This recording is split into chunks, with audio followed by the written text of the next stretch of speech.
आज इस वीडियो में हम देखने वाले हैं एंटी प्लेटलेट्स ड्रग्स के बारे में। तो सबसे पहले इस ऑड को तो क्या लिखा है, एंटी। दैट मींस किसी ऑड के सामने जब एंटी लग जाता है तो आप क्या जानते हैं, उसी चीज को क्या करना, प्रिवेंट करना। तो किसके सामने एंटी लगा, यहाँ पे प्लेटलेट्स के सामने एंटी लगा। तो प्लेटलेट्स क्या होता है, हमारा ब्लड का सेल्स होता है, जो बेसिकली क्या करता है, हमारा ब्लड को क्या करता है, ब्लड को क्लोटिंग करने का काम करता है। तो बेसिकली हम ये बोल सकते हैं एंटी प्लेटलेट ड्रग्स वो ड्रग्स होता है जो क्या करता है, हमारे ब्लड को क्लोटिंग को रोकेगा। तो चलो एक एक करके सारी चीजों को जानते हैं कि ब्लड क्लोटिंग कैसे होता है और ब्लड क्लोटिंग को रोकना क्यों जरूरी है। तो चलो इसको एक सिंपल स्लाइड से समझते हैं। तो देखो ये क्या है, हमारा नॉर्मल ब्लड वेसल्स है जिसके अंदर क्या हो रहा है, ब्लड फ्लो हो रहा है। और क्या हो रहा है, उसके अंदर जो हमारा प्लेटलेट्स प्रेजेंट होता है वो भी क्या करता है, फ्लो करता है। जब नॉर्मल कंडीशंस होता है, जब हमारा प्लेटलेट्स होता है, तब क्या करता है, इनएक्टिवेशन कंडीशंस में रहता है। उस टाइम मान के चलो बाहर से क्या हो गया, हमारा से जो ब्लड वेसल्स है वो क्या हो गया, डैमेज हो गया या रप्चर हो गया, जिसकी वजह से क्या होगा, जो हमारा ब्लड का ब्लीडिंग होना स्टार्ट हो जाएगा। ब्लीडिंग होगा उस टाइम क्या होगा, हमारा जब प्लेटलेट्स होता है वो एक्टिवेशन होता है, ठीक है। तो प्लेटलेट्स एक्टिवेशन होगा तब क्या होगा, हमारा जो एराकिडोनिक एसिड है वो रिलीज होगा। फिर एराकिडोनिक एसिड क्या करता है, एडीपी को क्या करता है, रिलीज करता है। फिर एडीपी क्या करता है, जो हमारा एंजाइम होता है साइक्लोऑक्सीजिनेज, जिसे हम कॉक्स एंजाइम बोलते हैं, वो स्टिमुलेट होता है। तो वो स्टिमुलेट होगा तो क्या होगा, उसकी वजह से पीजी सिंथेसिस बढ़ेगा। पीजी क्या होता है, एक टाइप का ऑटोकॉइट्स होता है। अगर पीजी बढ़ेगा तो क्या होगा, हमारी बॉडी में थ्रोम्बोक्सिन का प्रोडक्शन बढ़ेगा। थ्रोम्बोक्सिन बेसिकली क्या होता है, प्लेटलेट को एग्रीगेशन करने में हेल्प करता है। क्या होता है थ्रोम्बोक्सिन, क्या होता है, हमारे प्लेटलेट्स एग्रीगेशन करने में मदद करता है, ठीक है। तो ये था, ये यहाँ पे क्या हो रहा था, हमारा प्लेटलेट्स एग्रीगेशन हो रहा था, ठीक है।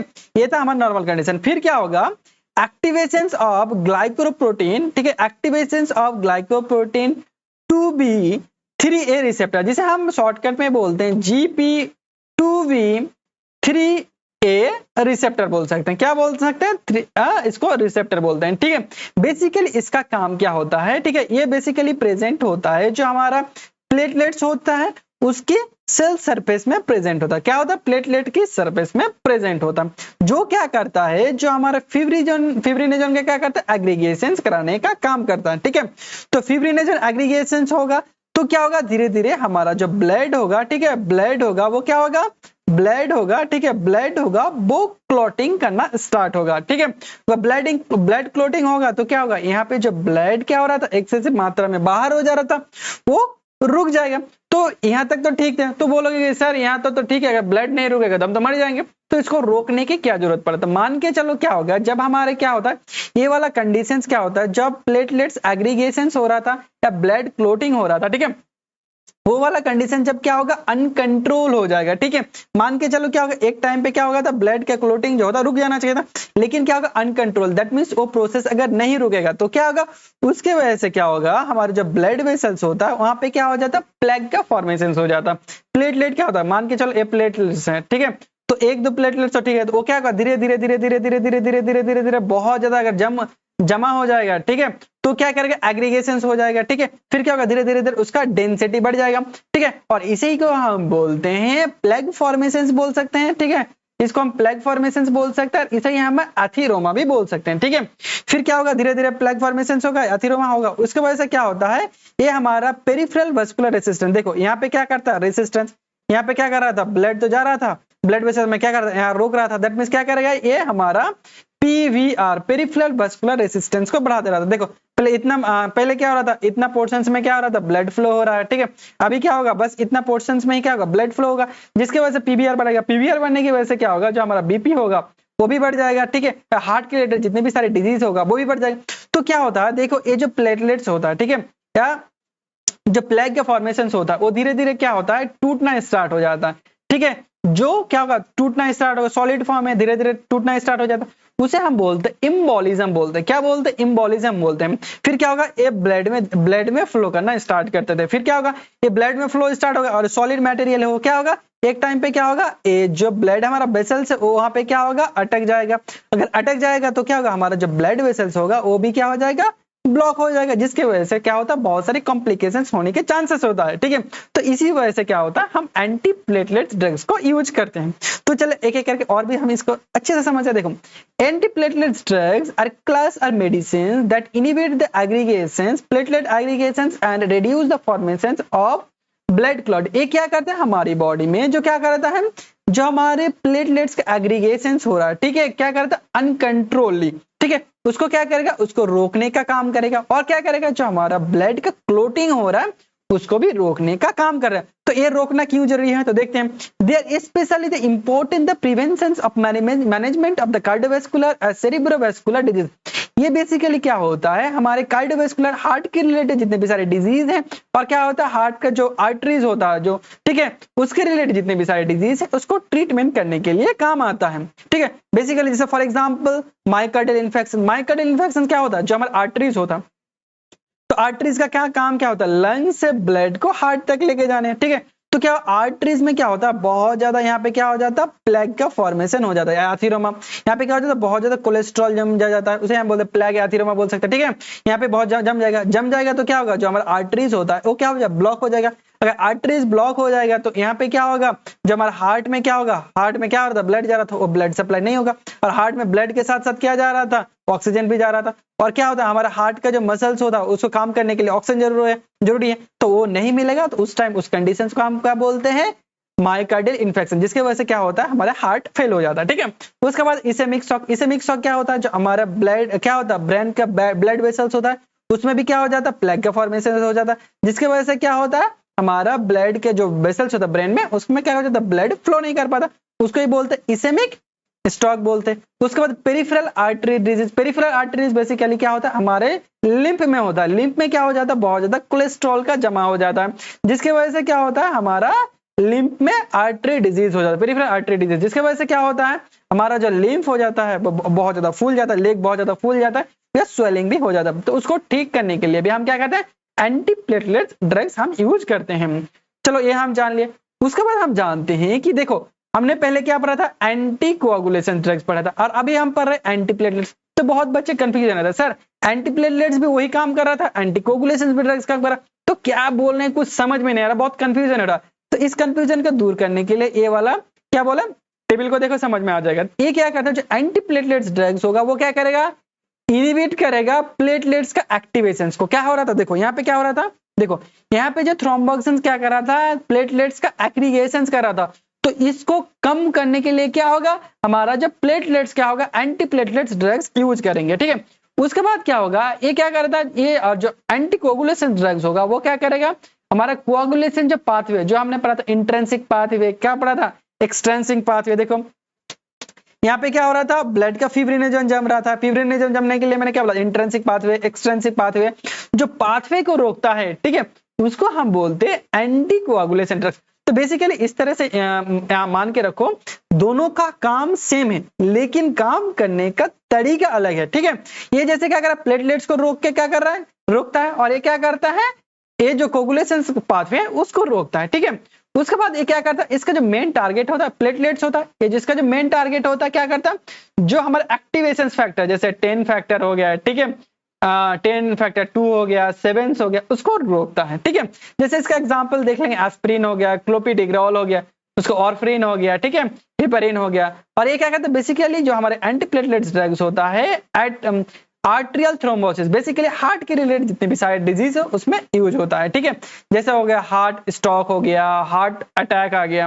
और ये क्या करते हैं, बेसिकली प्रिवेंशन और treatments of the Venus return, जैसे थ्रोम्बोलिज्म, ठीक है, फिब्रियल स्ट्रोक दैट मींस क्या, इरेगुलर हार्ट बीट। ठीक है, ये सब को प्रिवेंशन करने के लिए हम एंटी कोआगुलेशन ड्रग्स को यूज करते हैं। तो ये जो ये होता है टेबल होता है, इंपॉर्टेंट होता है, कभी कभी 2 मार्क्स के लिए पूछा भी जाता है। ठीक है, उसके बाद हम देखते हैं कि एंटी कोआगुलेशन के लिए हम कौन सा ड्रग्स हम यूज कर सकते हैं। ठीक है, तो जो हम जो ड्रग्स यहाँ पे यूज करेंगे बाय देयर मैकेनिज्म एक्शंस। ठीक है, एक तो आ गया थ्रोम्बो ऑक्सीजनेस सिंथेसिस इनहिबिटर, जिसे हम बोलते हैं कॉक्स इनहिबिटर। ठीक है, कॉक्स इनहिबिटर में क्या आता है, एस्पिरिन, बहुत इंपॉर्टेंट होता है, जो एंजाइम पैक्टोरिस में यूज होता है, जो क्या करता है, ब्लड को थिन करने का काम करता है। ठीक है, और क्या करता है, P2Y12 रिसेप्टर ब्लॉकर, टिक्लोपिडिन और क्लोपिडिग्रॉल। टेंशन मत लो, सारा हम देखने वाले हैं किस तरह से काम करता है।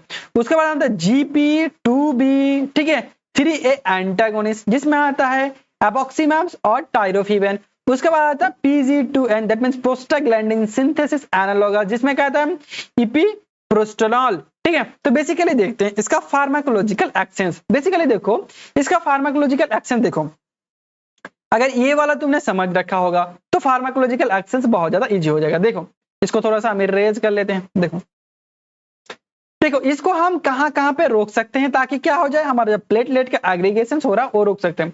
एक तो हम इसमें रोक सकते हैं, ठीक है, कॉक्स को रोक सकते हैं। अगर कॉक्स नहीं बने, स्टिमुलेट नहीं होगा तो क्या होगा, पीजी नहीं बनेगा, पीजी नहीं बनेगा तो थ्रोम्बोक्सिन नहीं बनेगा। थ्रोम्बोक्सिन क्या कर रहा था, प्लेटलेट का एग्रीगेशन कर रहा, तो ये हम कर सकते हैं। दूसरा क्या कर सकते हैं, जो एराकिडोनिक एसिड क्या कर रहा था, एडीपी बना रहा था, उसको भी हम रोक सकते हैं, ठीक है। जो एडीपी नहीं बनेगा तो कॉक्स भी नहीं बनेगा, कॉक्स बनेगा तो फ्यूचर आगे जितने भी सारी चीजें होगा वो भी नहीं होगा, तो इसको रोक सकते हैं हम, इसको रोक सकते हैं, ठीक है। और जो प्लेटलेट एग्रीगेशन हो रहा था डायरेक्टली उसको भी हम रोक सकते हैं। तो इस कंडीशन में हम क्या कर सकते हैं, हम रोक सकते हैं। और क्या कर सकते हैं, देखो ये वाला जो रिसेप्टर है, जैसे मैंने क्या बोला था GP2B3A रिसेप्टर है, उसको भी रोक देंगे। अगर उसको रोकेंगे तो क्या होगा, जब ब्लड का क्लोटिंग हो रहा था, फिब्रिनोजन ऐड हो रहा था, वो भी नहीं होगा। तो इस कंडीशंस में हम क्या कर सकते हैं, ब्लड का क्लोटिंग को हम रोक सकते हैं, ठीक है। तो चलो उसका हम डिटेल से और भी देखते हैं।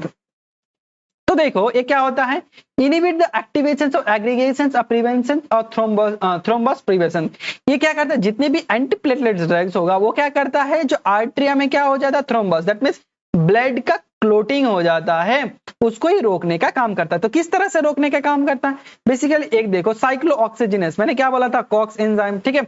अगर कॉक्स एंजाइम रोकेगा तो क्या ऑटोमेटिकली थ्रोम्बोऑक्सीजिनेस रोकेगा। थ्रोम्बोऑक्सीजन कौन रोकता है, हमारा एस्पिरिन। ये बहुत इंपॉर्टेंट है, कोई भी कंपटीशन एग्जाम में इसको पूछता है।